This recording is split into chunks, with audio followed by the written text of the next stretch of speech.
Oh! I know what that thing is. Hello fellow anime geeks, welcome to another first impression on my personal quest to try every anime series that I can. Today I have a Seinen manga adaptation for you guys, which I'll be breaking down with my usual 4 questions. Slow loop on Funi. The male genre tags are slice of life and sports, and this is slice of life, but I was really thrown off by the sports tag until I saw my own initial reaction. So much of the beginning felt like it was Teibou, like educational about fishing. It was almost like a sports anime about fishing, but since fishing is like so calm. Like Teibou, this anime offers us technical information on cooking and correctly processing fish, but fishing soon becomes more of a backdrop for the real point of this story, which is the cute, sweet interactions and bonding of this newly blended family. This is a calm, sweet, cute girl slice of life with meaningful interactions and character growth to the point that it's almost just a really slow human drama.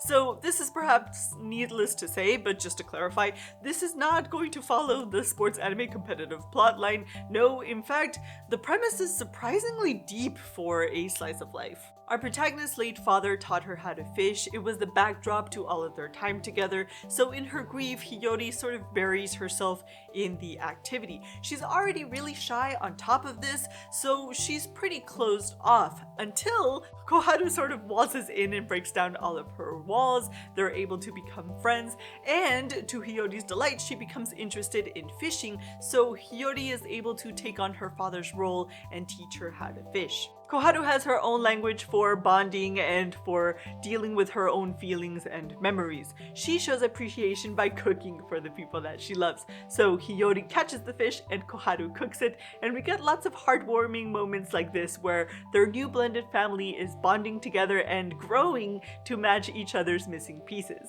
This surprising depth and intelligent character development is what I find unique about this anime, but what I like even more so is that these topics aren't dealt with in a very melodramatic or heavy or dark way. This is still very much a calm, soothing slice of life. The interactions are sweet and healthy, the character growth is uplifting, and their remembrance is healing. As their circle of friends and community widens, it kind of gives you the feeling that life goes on. I almost feel like if you're ready to face certain memories, this show might give you a soothing option to sort of ease yourself into it. The title of this show is not only a fishing term, but it's also a moment that starts a new chapter in our protagonists' lives. And it's also the perfect descriptor for the tone and purpose of this show. So I think that this one is worthwhile. I think that the ideas and the conversations within this show are really smart and very healthy.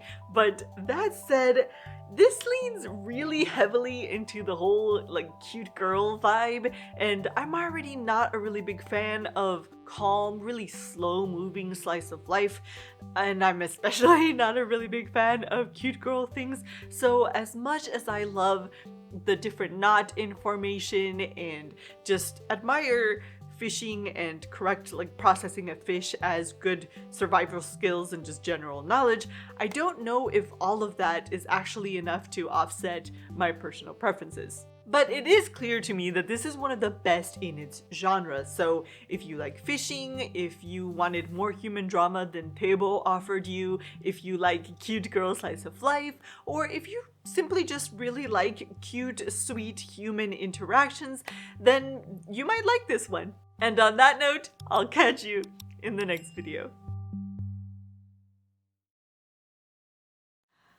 Sashimi. That sounds so good. There's a lot of sashimi up here too. That looks amazing. Oh, that looks delicious. Oh my gosh, that sounds delicious. Oh my gosh. That looks so delicious. My mouth is watering.